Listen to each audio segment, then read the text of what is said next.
ज्यादा नहीं, 10-11 रुपए का एक अपमूव मिल सकता है। वो अपमूव करीब 60 तक भी आ सकता है। लेकिन एक बात तो सही है कि जगह अच्छी है बाउंस करने की, और ये शॉर्ट कवरिंग का बाउंस है बिल्कुल बजाज फिनसर्व। तो फाइनेंस के साथ फिनसर्व में भी एक मौका तेजी का साफ बन रहा है। दोनों ही काउंटर्स दरअसल आज अच्छी खासी चमक दिखा रहे हैं। लेकिन बाजार में आज का पुलबैक तो बहुत ही बढ़िया स्थिति है, स्पेशली लगातार 2 हफ्ते जो हमने मुनाफा वसूली का दौर देखा है। लेकिन ध्यान रखिए कि बाजार एक बहुत ही अहम मोड़ पर खड़ा है। एक तरफ इजराइल और ईरान के बीच तनाव, तो दूसरी तरफ महंगाई के चलते ऊंची ब्याज दरें कायम रहने की आशंका। इधर भारत में लोकसभा चुनाव चल रहे हैं, आज ही इसकी शुरुआत हुई है और तिमाही नतीजे भी शुरू हो चुके हैं। इस खास मौके पर मोतीलाल ओसवाल फाइनेंशियल सर्विसेज के head of research Gautam Duggar से खास बातचीत हुई। बीजेपी के संकल्प पत्र से बाजार के लिए क्या संकेत है, किस सेक्टर के तिमाही नतीजे शानदार रहेंगे, और मोस्ट इंपॉर्टेंटली कच्चे तेल के में उबाल अगर और बढ़ जाता है तो भारतीय बाजार पर इसका क्या इम्पैक्ट होगा। इस सब पर विस्तार से चर्चा हुई है। उसी इंटरव्यू का एक छोटा अंश फिलहाल आपके सामने।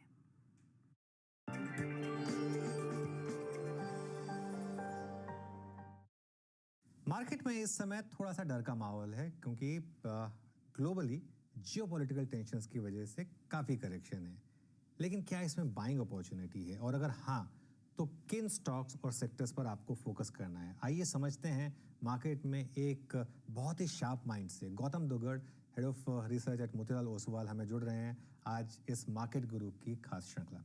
पहले तो ये बताइए कि ये जो करंट वॉर है ये आउट ऑफ सिलेबस आ गई आपके, ऑब्वियसली किसी स्ट्रैटेजी रिपोर्ट में भी इसका कोई मेंशन होगा नहीं, क्योंकि किसी को पता नहीं था। इसने क्या कुछ समीकरण चेंज करें इससे पहले कि हम इलेक्शन और अर्निंग्स की बात करें? अनुज, थैंक्स फॉर हैविंग मी।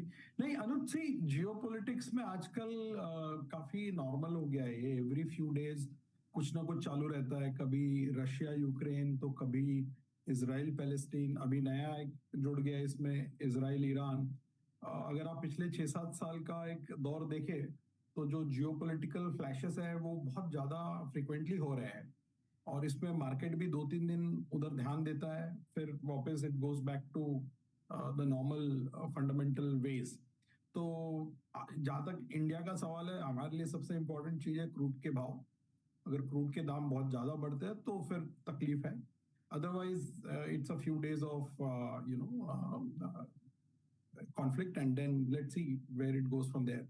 तो मुझे तो खैर कोई ज्यादा एक्सपर्टीज है नहीं इन सब टॉपिक्स में, बट हाँ एक चीज देखने में आ रहा है कि पिछले कई सालों से बहुत रिकरिंगली और फ्रिक्वेंटली हो रहा है। सिर्फ देश बदलते जा रहे हैं, but geopolitics has become a very normal headwind nowadays. बिल्कुल।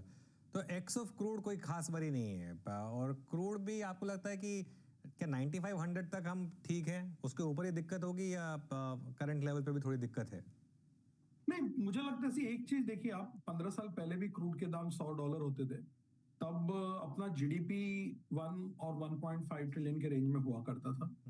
आज भी क्रूड के दाम $90-100 के आसपास होते हैं, पर आज हमारा जीडीपी 3.6 ट्रिलियन है, प्लस हमारा current account balance, overall exports, IT services exports, सारा चीज अगर आप जोड़ के देखते हैं वो इक्वेशन को, तो हमें लगता है कि उतना ज्यादा दिक्कत नहीं होना चाहिए, given that the economy has grown in the last 10-15 years and our exports, our current account balance, our forex reserves at $640-650 billion, they provide lot of comfort. तो उस हिसाब से मुझे नहीं लगता है कि $100 तक हमें कोई बहुत ज्यादा कंसर्न होने की जरूरत है। हाँ, अगर ये जैसे बीच में 2022 में जब पहले रशिया यूक्रेन का वॉर चालू हुआ था 140 तक चला गया था। दूसरा, it hurts the sentiments also, तो थोड़ा सा मार्केट के वैल्यूएशन पे उसका असर होता है। और अगर प्राइसेस सस्टेन होते हैं 100 के आगे 110 तक, और लंबे समय तक वो प्राइसेस वहां पे सस्टेन होते हैं, तो फिर आपका इन्फ्लेशन, इंटरेस्ट रेट, बाकी सारी मैक्रो चीजें भी उसमें सामने आ जाती है। एज लॉन्ग एज ये कुछ दिन तक चले और 100 के नीचे रहे, मुझे नहीं लगता बहुत ज्यादा इसमें कोई प्रॉब्लम होना चाहिए। ओके, चलिए अब आते हैं जो दूसरा इम्पोर्टेंट इशू है, और वो है अर्निंग्स का। अब हमने टीसीएस और इन्फोसिस दोनों के अर्निंग्स देख लिए। आपकी क्या समझ रही दोनों की अर्निंग्स देखकर? और इवन इन्फोसिस को मार्केट ने कोई बहुत ज़्यादा वायलेंटली पनिश नहीं किया। अब क्या व्यू बन रहा है आपका यहाँ पर? देखिए अनुज, हमेशा नंबर्स जो है अर्निंग्स के एक्सपेक्टेशन के हिसाब से और प्राइस में क्या है वो देख के एनालाइज करना चाहिए। सो आईटी के एक्सपेक्टेशंस बहुत म्यूटेड थे। जो हमारा पब्लिश्ड एस्टिमेट था प्रीव्यू, हम पूरा आईटी सेक्टर का अर्निंग्स ग्रोथ 4% का अनुमान लगा रहे थे। एब्सोल्यूट नंबर अगर आप देखें तो हमारा जो आईटी सेक्टर का कवरेज यूनिवर्स है उसमें हमें 29,000 करोड़ के प्रॉफिट का एक्सपेक्टेशन है। अब ये जो 29,000 करोड़ का नंबर है पिछले 7 क्वार्टर से यही रहा है, 28-29,000 करोड़ के रेंज में। तो पिछले 2 साल से आईटी सेक्टर के प्रॉफिट्स कहीं नहीं गए। इनफैक्ट अगर आप एक कदम और पीछे जाते हैं, FY22 का जो टोटल प्रॉफिट था निफ्टी के आईटी कंपनीज का वो था 95,000 crore, right. FY23, FY24 1,05,000 crore है, राइट। तो पिछले 3 साल से अगर आप नंबर देखें निफ्टी आईटी प्रॉफिट पूल का तो लाख करोड़ के आसपास 3 साल से फ्लैट हो चुका है। उस कॉन्टेक्स्ट में अगर आप टीसीएस इन्फोसिस के नतीजे देखें तो एक्सपेक्टेशंस कोई बहुत ज्यादा नहीं थे। हाँ, इन्फोसिस का गाइडेंस जो है थोड़ा सा वीक है, but stock price has done nothing for last 3 years. आप अक्टूबर 2021 के प्राइसेस देख लीजिए आईटी कंपनीज के और आज के प्राइसेस देख लीजिए, स्पेशली इन्फोसिस के। तो मुझे लगता है जहां तक मेरी मेमोरी का अगर सही है तो 1900 का जो प्राइस था इन्फोसिस का अक्टूबर 2021 में वो वापस हमने अभी तक नहीं देखा है और उसके बाद लगभग 2.5 साल हो चुका है। जहां तक वैल्यूएशन का सवाल है, अभी 21-22 के रेंज में आईटी सेक्टर ट्रेड कर रहा है। तो मुझे लगता है मार्केट एक्सपेक्ट कर रहा था वीक नतीजे, इसलिए बहुत ज्यादा आपको वायलेंट रिएक्शन दिखानी है। Most of the portfolios underweight है। हमारा मॉडल पोर्टफोलियो में आईटी सेक्टर अंडरवेट है और काफी टाइम से अंडरवेट है। अभी अगर आप इंडिया के टॉप 20 म्यूचुअल फंड्स के पोर्टफोलियो देखें जो हम पब्लिश करते हैं हमारे मंथली रिपोर्ट फंडफोलियो में, तो मैंने काउंट किया था अभी जो मार्च एंड पे हमने पब्लिश किया है, 3 दिन पहले हमारा रिपोर्ट निकला था, तो लगभग 16 फंड्स जो है आउट ऑफ 20 वो अंडरवेट पोजीशन पे है आईटी पे। और जो बाकी 2-3 भी है वो इसलिए उनके नंबर्स ओवरवेट दिखते हैं क्योंकि उनका एक स्पेसिफिक आईटी फंड है उनके बास्केट में। तो by and large most of the market anyways is underweight on IT. Okay, अगला जो बड़ा इंपॉर्टेंट ट्रिगर है मार्केट के लिए वो है कल एचडीएफसी बैंक के नंबर्स। यहाँ पर अब आपका क्या व्यू होगा कि इस बार के अपडेट्स उनके अच्छे लगे थे मार्केट को और एक सेंस तो बनी है कि प्राइस वाइज तो बॉटम बना है यहाँ पर, टाइम वाइज करेक्शन का पता नहीं, आपका क्या व्यू है यहाँ पर? सो अनुज, इसमें कोई दो राय नहीं है कि वैल्यूएशन के हिसाब से HDFC bank is the one of the most reasonably price stock today. अगर आप प्राइवेट बैंक्स के वैल्यूएशंस देखें तो एचडीएफसी बैंक 2.3 टाइम्स पे चल रहा है FY25 पे, आईसीआईसीआई बैंक इज 2.8 और कोटक बैंक है 2.4 पे। बहुत रेयरली मे बी शायद हमने पहली बार देखा है कि आईसीआईसीआई बैंक का premium versus HDFC bank and Kotak bank इतना ज्यादा है। अब आप पोजीशनिंग की बात करें तो आज भी नंबर 1 स्टॉक लोगों के जो पोर्टफोलियोज में है in the institution side it is ICICI bank. So most well owned stock is ICICI bank. HDFC bank पे काफी स्ट्रीट अंडरवेट है, हम भी 2 साल से अंडरवेट है एचडीएफसी बैंक पे, बट अब वैल्यूएशन ऐसे हो गई कि मुझे इसमें डाउनसाइड नहीं दिखती है। रही बात अपसाइड की तो वो डिपेंड करेगा कि आगे के कैटलिस्ट क्या है। लाइक एक क्वार्टर पहले लोग डिपॉजिट ग्रोथ को लेके काफी कंसर्न थे, तो ये क्वार्टर में आपने डिपॉजिट एक्विजिशन लगभग 1,60,000 करोड़ का देखा है quarter to quarter. Now I think market will wait, street will wait to see if this sustains for couple of more quarter, stability आती है क्या, क्योंकि वैल्यूएशंस तो बहुत फेवर में है अभी और स्टॉक काफी अंडर परफॉर्म कर चुका है इवन ऑन अ 5-year बेसिस। तो while we are underweight on the stock in our model portfolio, हमें यहाँ से ज्यादा डाउनसाइड नहीं दिखती है। ओके, बिल्कुल यहाँ से ज़्यादा डाउनसाइड नहीं दिखती। अच्छा, ओवरऑल अर्निंग सीजन को लेकर अब क्या व्यू बन रहा है, क्योंकि ये वाला जो क्वार्टर है ये फुल ईयर का क्वार्टर है और कंपनियां गाइडेंस भी दे रही हैं ऑब्वियसली, तो क्या एज्यूम करके चलें, किस तरीके की अर्निंग्स, कहाँ पर आउट परफॉर्मेंस, कहाँ पर अंडर परफॉर्मेंस? सो अनुज, हमने इस क्वार्टर में थोड़ा जो एस्टिमेट बनाया वो काफी सॉफ्ट दिख रहा है, 6% ग्रोथ का एस्टिमेट है हमारे कवरेज का। मोतीलाल ओसवाल के 270 स्टॉक जो है और निफ्टी में भी 6% कवरेज, 6% अर्निंग्स ग्रोथ का एस्टिमेट है। फर्स्ट 9 मंथ्स निफ्टी का अर्निंग जो था 26% ग्रो हुआ है। तो ये क्वार्टर में अगर आपका 6% ग्रो होता है तो फिर भी आप फुल ईयर पे 21% ग्रो करोगे FY24 में with N underlying EPS of 980 rupees. जहां तक अलग अलग सेक्टर्स की बात है, ये क्वार्टर में जो 3 सेक्टर सबसे अच्छे परफॉर्म करेंगे वो है ऑटो 20% अर्निंग्स ग्रो, 7th और 8th quarter in a row, one of the best performer. Cement में वाईओवाई नंबर अच्छे दिखेंगे, 32% का हमारा ग्रोथ का एस्टिमेट है अर्निंग्स का, बट सीक्वेंशियली थोड़ा सा सॉफ्टनेस है बिकॉज QOQ प्राइसेस 5% गिरे हैं सीमेंट के। Third sector which is doing very well is pharma. वहां हमारा 33% अर्निंग्स ग्रोथ का एस्टिमेट है। सिक्वेंशियली भी नंबर अच्छे रहेंगे, YOY भी नंबर अच्छे रहेंगे और स्प्रेड बहुत अच्छा है। दोनों ऑटो और फार्मा में बहुत अच्छा स्प्रेड है अर्निंग्स का। काफी सारे कंपनीज अच्छा कर रहे हैं। इनफैक्ट फार्मा में जो हम 23 कंपनीज ट्रैक करते हैं उसमें से 21 कंपनीज के नंबर बहुत अच्छे रहेंगे। सो ये 3 सेक्टर काफी अच्छे रहेंगे। कंज्यूमर IT फ्लैट फ्लैट रहेंगे 5 से 7%। और जहां डिक्लाइन है जो ग्लोबल कमोडिटीज है, metals and oil and gas, वहां हमको मेटल्स में 6% डिक्लाइन दिख रहा है, ऑयल एंड गैस में 12% दिख रहा है। Sorry, reverse number, oil and gas में 6% और मेटल्स में 12%। तो ये थोड़े से डाउन साइड में है। और जो सबसे बड़ा सेक्टर है फाइनेंशियल्स, वहां पे हमको 15% का ग्रोथ दिख रहा है बैंक में, प्राइवेट। बट ये प्राइवेट बैंक का जो नंबर आएगा 14%, it will be a 10 quarter low earnings growth number, but it is well known. ये हमें क्योंकि हम तो 4 क्वार्टर के नंबर ईयर के बिगिनिंग में ही स्प्लिट कर देते, तो ये अनुमान पहले से ही था कि मार्च 24 क्वार्टर के नंबर काफी सॉफ्ट रहेंगे। 14% ग्रोथ भी जो दिख रहा है प्राइवेट बैंक में हमारे एस्टिमेट में, it largely because of HDFC bank. अगर आप HDFC बैंक हटा के देखते हैं तो केवल 6% ग्रोथ है। Same thing for PSU bank, 12% growth but at 8 quarter low. केवल NBFC है फाइनेंशियल्स में जहां पे ग्रोथ काफी अच्छा है, 23%, और ये पिछले 10 क्वार्टर से अच्छा ग्रोथ आ रहा है। तो ये स्प्रेड है पूरे सेक्टर्स के अर्निंग्स का। 6% reported number, 12% excluding commodities, cement, auto, pharma doing well, metals, oil and gas declining, and banks number healthy but at a 8-10 quarter low number in terms of growth. Okay अच्छा, अब एक और जो trigger market के लिए हमने discuss किया upfront, elections आज से शुरुआत हुई। इसको लेकर भी आपने एक स्ट्रैटेजी नोट लिखा है, मैं पढ़ रहा था उसको, और उसमें आपने काफ़ी सेक्टर्स की बात की है और काफ़ी बेनिफिशरीज के नाम डिस्कस करें। अगर संक्षेप में 3-4 की एरियाज बता सके तो।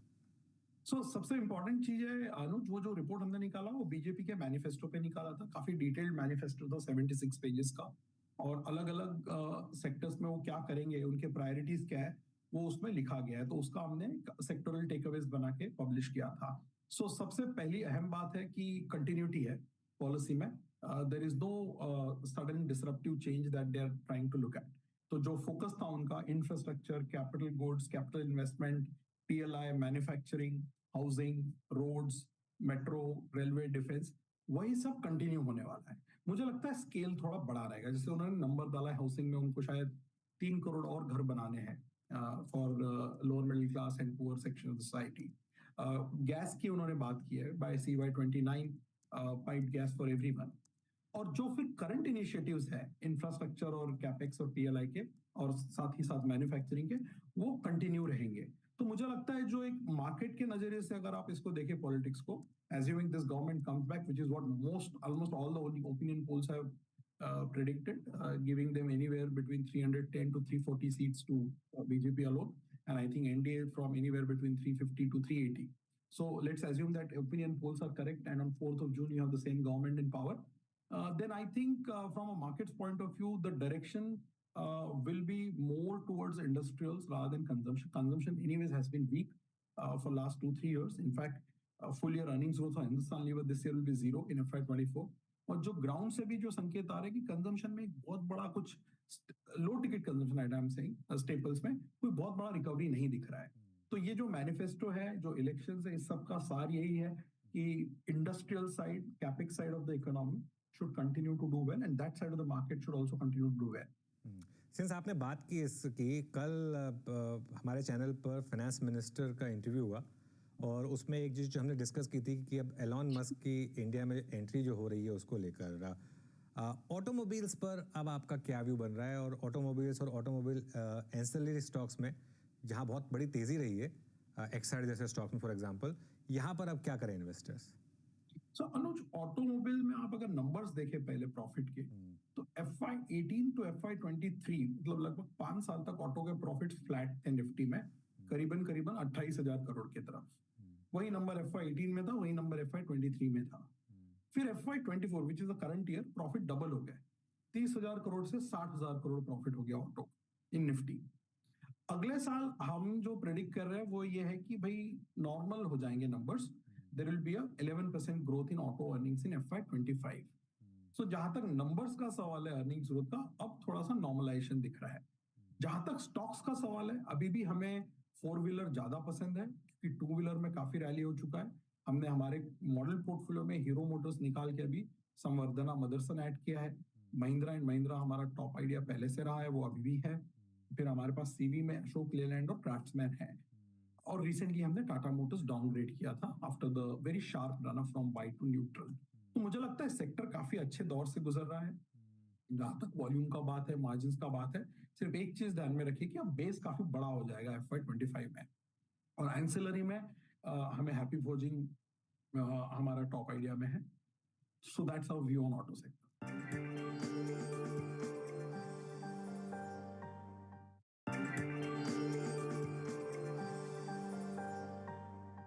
एक बहुत शानदार आपकी रिपोर्ट आई थी अभी, आई थिंक आपने मुझे भेजी भी थी, केबल और वायर स्टॉक्स पर, और इन पर्टिकुलर मैं आपका व्यू जानना चाहूँगा पॉलीकैब पर, क्योंकि इसमें बहुत कुछ हुआ। एक मैसिव रैली के बाद वो इनकम टैक्स का इशू आया, 40% की फॉल आई, वापस ऑलमोस्ट वो स्टॉक रिकवर होके काफ़ी लॉसेस ने कवर कर लिए। उसके अलावा बाकी स्टॉक्स भी हैं इस सेक्टर में।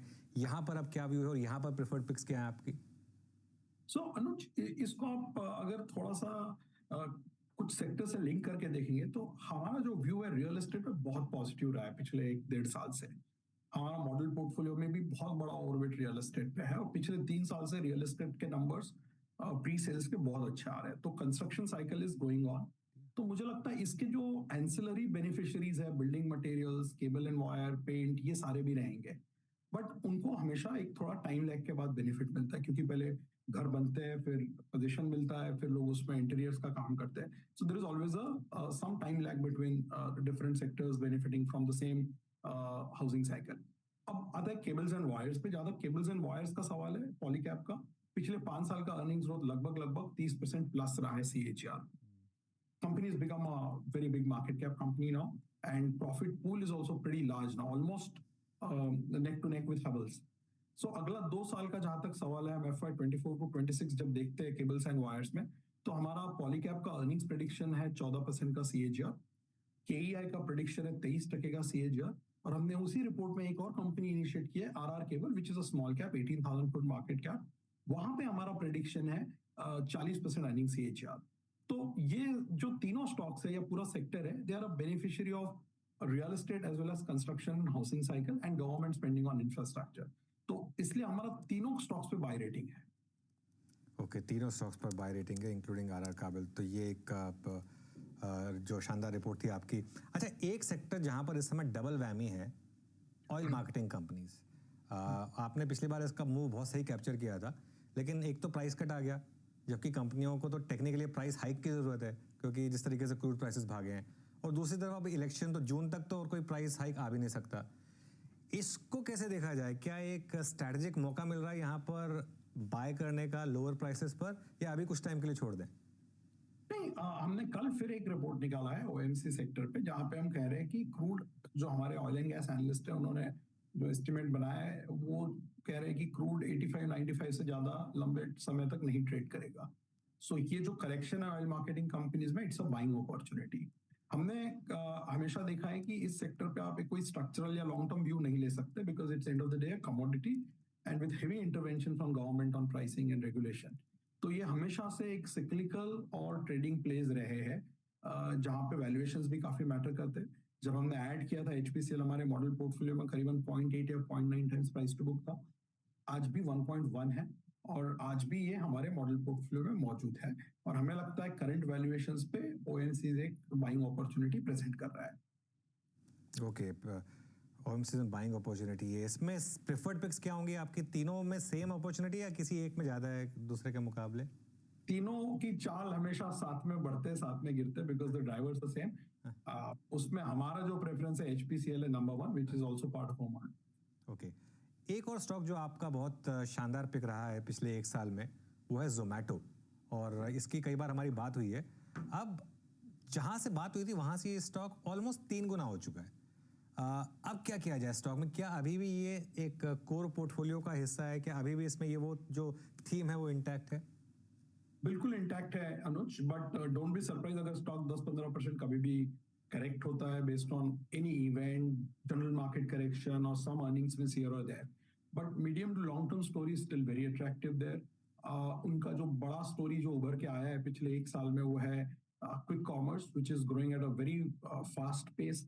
सो despite initiating at 50 exactly a year back, और मॉडल पोर्टफोलियो में हमने जब ऐड किया था जुलाई में 70 रुपए के दाम पे ऐड किया था, हमने वो वेट अभी भी इंटैक्ट रखा है.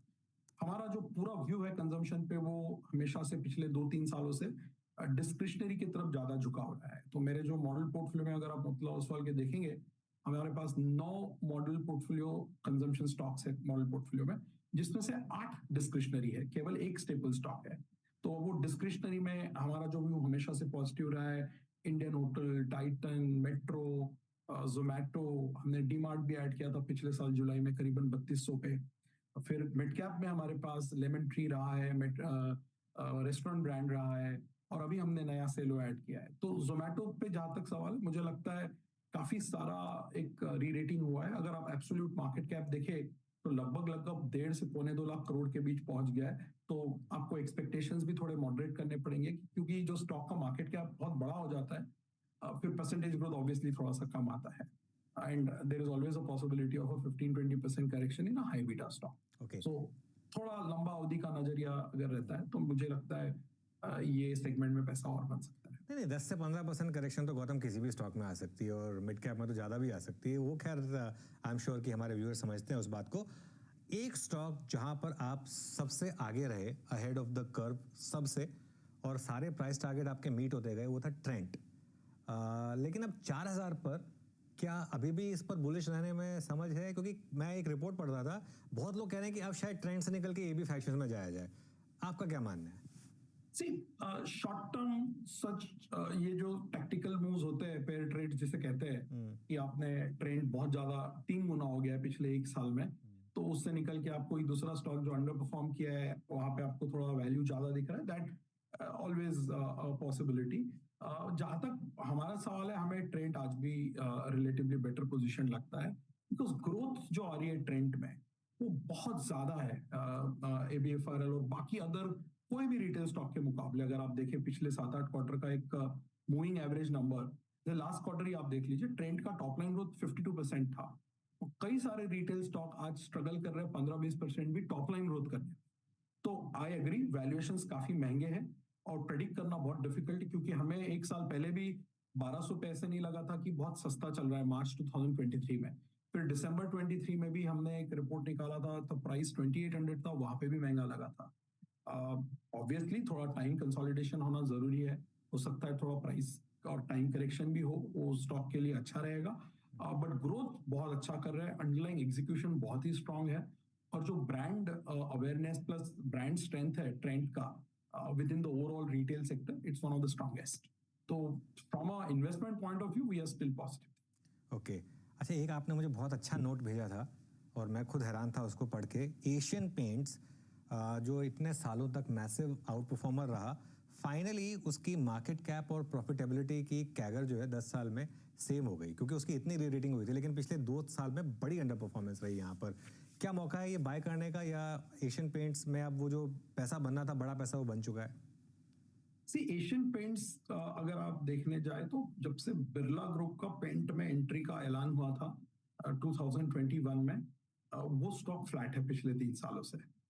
इसलिए आज जब आप ट्रेलिंग 10 ईयर प्राइस सीएजीआर और ट्रेलिंग 10 ईयर प्रॉफिट सीएजीआर देखते हैं तो वो कन्वर्ज हो गया 17-18% पे. जो वैल्यूएशन 70-75 टाइम तक पहुंच गए थे वो अभी 48 टाइम्स है. तो you can always argue 48 is not cheap either, but relative to where it was trading in 2021 stock थोड़ा सा सस्ता हुआ है. Bluest of the blue chip companies है, 50 साल का ट्रैक, 50 से भी ज्यादा साल का ट्रैक रिकॉर्ड है, 60% मार्केट शेयर होल्डर है. तो ऑब्वियसली अगर रियल एस्टेट साइकिल अच्छा है, जनरल कंजम्पशन डिस्क्रिशनरी अगर अच्छे से होता है तो पेंट को भी कहीं ना कहीं बेनिफिट होगा. बट शॉर्ट टर्म में depending on how the competition does, मुझे लगता है थोड़ा सा वैल्यूएशन में और करेक्शन होने की उम्मीद है, क्योंकि अर्निंग्स ग्रोथ में कोई तकलीफ नहीं है, लॉन्ग बिग पिक्चर स्टोरी में कोई तकलीफ नहीं है. तकलीफ जो है वो है कि जो कॉम्पिटिटिव इंटेंसिटी बढ़ गया इस सेक्टर में, तो मुझे लगता है स्ट्रीट थोड़ा सा देखेगा कि how is the new competitor doing, उनके 3-4 क्वार्टर्स के नंबर्स देखेंगे. तो मुझे लगता है हालांकि स्टॉक काफी करेक्ट हुआ है, फ्लैट है 3-3.5 साल से, बट कोई इमीडिएट ट्रिगर नहीं दिखता है. ओके. अच्छा, टाइटन पर भी आप काफ़ी पॉजिटिव रहे हैं. और कैरेट लेन का एक्विजिशन उनके लिए बहुत शानदार रहा ऑब्वियसली। अभी यहाँ पर क्या हाउस व्यू बन रहा है आपका? सो टाइटन पे हमने 15 साल से हाउस व्यू चेंज नहीं किया। It's remained our number 1 preferred discretionary consumption pick right from when the price was 200 rupees to now when the price is 3600 rupees. Again जैसे मैंने आपको ट्रेंड के लिए कहा, साइज काफी बड़ा हो गया। टाइटन भी निफ्टी स्टॉक है, 3 लाख करोड़ से ज्यादा मार्केट कैप है। पिछले 5 साल का अर्निंग सीएजीआर 24-25% रहा है। इनफैक्ट टॉप लाइन भी अच्छे से ग्रो हुआ है। बट अब इस बेस पे ऐसे ही ग्रोथ की उम्मीद करना थोड़ा सा मुझे लगता है एग्जैगरेशन रहेगा। Titan is now slowly evolving into a story which can compound between 15 to 20% earnings growth. और अच्छी बात यह है कि जहां तक ओवरऑल ज्वेलरी सेक्टर का सवाल है, अनऑर्गेनाइज टू ऑर्गेनाइज ट्रेंड जो डिमोनेटाइजेशन के बाद, जीएसटी के बाद चालू है, गवर्नमेंट ने भी काफी रेगुलेटरी मेजर्स लिए थे, pan card regulation etcetera etcetera. तो वहां से जो अनऑर्गेनाइज टू ऑर्गेनाइज शिफ्ट चालू हुआ है वो अभी तक चल रहा है और अभी भी ऑर्गेनाइज प्लेयर्स के लिए काफी बड़ा मौका है। इसलिए this has remained as our number 1 pick for last many years now. Okay, चलिए फिर एक आखिरी सवाल। तो मार्केट के लिए अब इस समय क्या मौके हैं? जो पिछले 2-3 साल की बुल मार्केट है वो आगे अभी आपको कंटिन्यू करती हुई दिखती है? उसी तरीके के कैगर पॉसिबल है आगे जाते हुए? मुझे लगता है अनुज, काफी सारा री-रेटिंग जो हुआ है ब्रॉडर मार्केट्स में वो निफ्टी में नहीं हुआ है। गलत धारणा है कि मार्केट बहुत एक्सपेंसिव है। निफ्टी आज भी 20 टाइम है जो 10 साल के एवरेज के इन लाइन ट्रेंड कर रहा है। अगर आप देखें पिछले 5 साल में सिर्फ निफ्टी देखते हैं, FY19 to 24 प्री पैंडेमिक देख लीजिए आप, तो FY19 to FY24 निफ्टी का जो कॉर्पोरेट प्रॉफिट मुनाफा जिसे हम कहते हैं उसका सीएजीआर 17% है। और वही 5 साल में निफ्टी का जो मार्केट कैप बढ़ा है 80 लाख करोड़ से 180 लाख करोड़ हुआ है, वो सीएजीआर 18% है।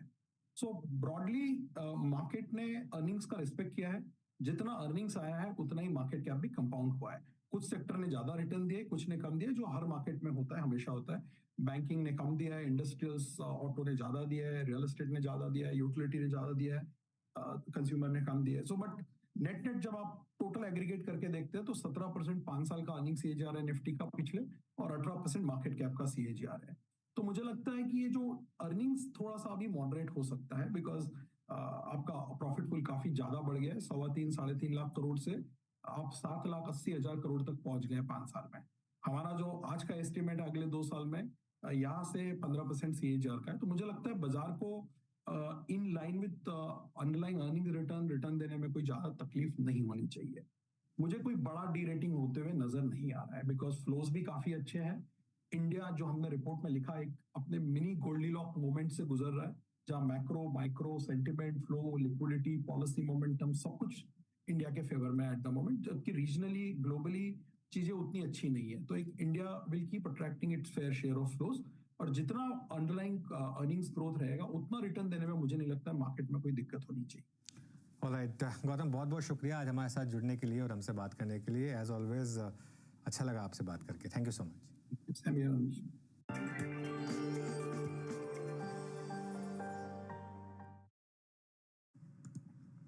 जी हाँ, तो ये गौतम दुक्का जी से, और स्पेशली अर्निंग्स की एक्सपेक्टेशन और कहाँ कहाँ पर बाइंग जो कहीं ना कहीं जो जिसका कहते हैं स्पेस पॉसिबल है उससे परसिस्ट करता है। उस पर खास डिस्कशन था उसके साथ।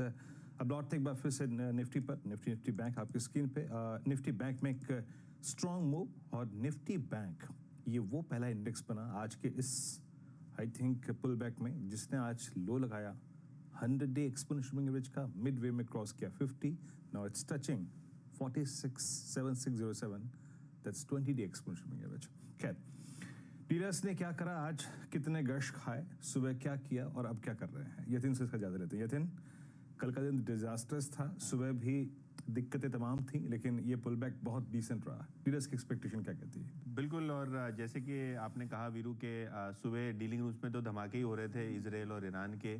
कहीं ना कहीं वो जो 9 बजे तक एक क्लैरिफिकेशन आया कि कुछ नहीं हुआ है, उसके बाद मार्केट ने कमर कसी और जो इम्पोर्टेंट सपोर्ट जोन है उसके ऊपर आपको मार्केट अब ट्रेड करता हुआ नजर पड़ रहा है। देखिए, 2 स्टॉक्स जो डीलर्स आज सुझा रहे हैं अपने क्लाइंट्स को, उनमें सबसे पहले HDFC bank. Obviously quarterly update अच्छी थी, शेयर में रिएक्शन भी पॉजिटिव था। वीकेंड को रिजल्ट्स आएंगे और रिजल्ट्स के पहले काफ़ी सारे HNIs यहाँ खरीदारी कर रहे हैं। स्टॉक ऑलरेडी डेज हाई पे है, लेकिन डीलर्स को लगता है कि 1550 1580 तक के टारगेट्स यहाँ देखने को मिल सकते हैं, तो एक रिस्क लेके BTST की चेष्टा कर रहे हैं डीलर्स, जहाँ तक कि HDFC बैंक का सवाल है रिजल्ट्स के पहले पहले। और दूसरा जो स्टॉक है वो हिंदुस्तान एरोनॉटिक्स HAL, मोमेंटम बहुत ही अच्छा है और काफ़ी FIs जो है इंडियन डिफेंस स्टॉक्स, खास करके जो PSU डिफेंस स्टॉक्स हैं यहाँ खरीदारी कर रहे हैं। इनफैक्ट डीलर्स को लगता है कि यहाँ से 100 से 150 रुपये की तेज़ी HAL में हो सकती है, तो ये एक स्टॉक है जो डीलर्स पोजिशनली खरीदारी करने की सलाह अपने क्लाइंट्स को दे रहे हैं। ओके, तो फिलहाल HAL की बातचीत और ऑफ कोर्स डीलर्स के बीच में भी आज जोश बेहतर होता हुआ। HDFC बैंक के नंबर से पहले यहाँ पर जमकर तेजी की पोजीशंस वहाँ पर भी ली जा रही हैं। कुल मिलाकर मूड एकदम बढ़िया करके इस वीकेंड में हम उतरेंगे, यही इंडिकेशन डीलिंग रूम चेक से भी आ रहा है और निफ्टी वही इशारा कर रहा है। 22,164 के लेवल्स इस समय। निफ्टी बैंक आप देखें तो 550 पॉइंट से ज्यादा का इजाफा, बस मिड कैप रह गया है 300 पॉइंट नीचे, लेकिन ये भी कुछ स्पेसिफिक स्टॉक्स के बल पर अच्छी तेजी दिखा रहा है। Bajaj finance super hit trade, M&M एक सुपर हिट ट्रेड, तो आज का दिन कविता जी एकदम आपके पक्ष में ही जा रहा है। अब तो BTST STBT आप ही बताइए क्या ट्रेड लेंगे? शॉर्ट कवरिंग मूव मुझे लग रहा है पावर ग्रिड को देखना चाहिए। Power grid as of now 281 के लेवल पर है, तो इस काउंटर को लेकर जाया जा सकता है। स्टॉप लॉस मेंटेन करना चाहिए, छोटा स्टॉप लॉस मेंटेन करेंगे 276 का। और अपसाइड मुझे लगता है 290 292 के प्राइस टारगेट के लिए पावर ग्रिड को देखना चाहिए। ओके, पावर ग्रिड 280 195 का आपका बाय कॉल होगा नेक्स्ट सेशन के लिए, मंडे मॉर्निंग के लिए। मानस आपके कैरी करेंगे?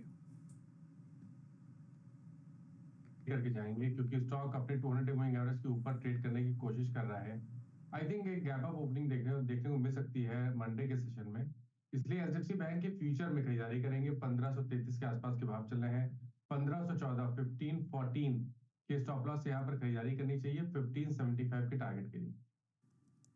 ओके, तो HDFC बैंक में एक अच्छा खासा तेजी वाला ट्रेड और मानस इस पर अपनी पहले भी राय दे चुके हैं। गावा जी बताइए क्या तेजी में? Well, good evening to you once again. और स्टॉक जो मैंने चुना है, ध्यान है इस पर, वो है महिंद्रा एंड महिंद्रा। ट्रेड कर रहा है 2081 पर।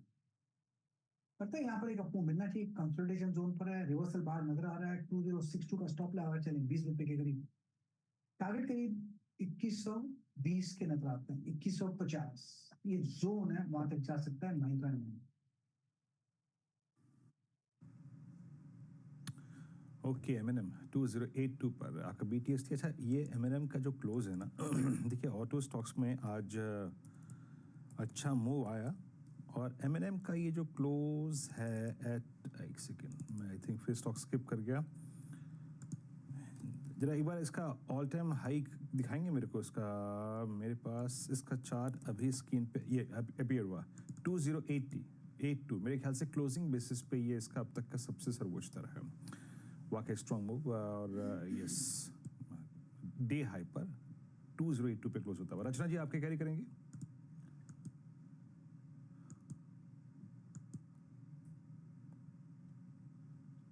मेरी तरफ से अपोलो हॉस्पिटल रहेगा लॉन्ग साइड पे, एंड अपोलो हॉस्पिटल के फ्यूचर्स जो है करीब करीब 6165 पे है। यहाँ पे अगर हम 30 रुपीज का SL लगाए 6130 पे, तो हम अपसाइड पे यहाँ पे टारगेट देख सकते हैं 6260 का एंड 6300 का। ओके, तो अपोलो हॉस्पिटल एक बढ़िया ट्रेड। राजेश जी आपका ट्रेड क्या रहेगा? हर्षिता जी देखिए, मेरी नज़र ग्रासिम पे रहेगी। मुझे लगता है आज ग्रासिम में एक अच्छा रिवर्सल है। इसका टारगेट होगा करीबन 2300 से लेके 2320 का, और लॉन्ग करेंगे स्टॉप लॉस रहेगा 2250 का। ये फिलहाल आपके लिए ग्रासिम पर एक पर्सपेक्टिव आता हुआ। अच्छा, ट्रेंड जो आपने दिया था रचना जी, वो आप सोमवार के लिए कैरी करना है या फिर आज के आज निपटाएं ट्रेड को? नहीं, ट्रेंड को डेफिनेटली कैरी। इंट्राडे टारगेट तो उसने हिट कर दिया, तो इंट्राडे प्लेयर है अगर आप, तो आप निकल सकते हैं। वो तो ओवरशूट हो गया, लेकिन यहाँ पे पोजिशनली भी एक ट्रेड बनता है, तो हमने यहाँ पे पोजिशनली भी रेकमेंड करना चाहेंगे। और हम यहाँ पे मीडियम टू लॉन्ग टर्म के हिसाब से भी देख रहे हैं, तो स्विंग ट्रेड भी बन रहा है और पोजिशनल भी बन रहा है, तो multiple days and multiple weeks दोनों के लिए पोजिशन को कैरी करने के लिए पूरी पॉसिबिलिटी है। बेसिकली पोजीशन तेजी वाली आपने अगर थोड़े से मीडियम टर्म के लिहाज से ली है तो कैरी करें, वरना आज आप पोजीशन काट सकते हैं। वैसे 4160 का पहला टारगेट अचीव हो चुका है, दूसरा 4180 का था, लेकिन आगे भी ये तेजी में रहेगा, ये है रचना का कॉल। चलिए इस बीच खिलाड़ी नंबर 1 का अपडेट भी, और इस पूरे हफ्ते बड़ा स्ट्रगल किया हमारे जानकारों ने, लेकिन आज की फ्राइडे आफ्टरनून इनके फेवर में गई है। तो रिटर्न्स आपकी स्क्रीन पर लेकर आएंगे। अरुण कुमार मंत्री ने 6.25% के रिटर्न्स कमाए, अमोल अठवले ने लगभग 5.5% से ज्यादा की, 5% ही आप गिने। ओशो के लिए हफ्ता थोड़ा सा पेचीदा साबित हुआ क्योंकि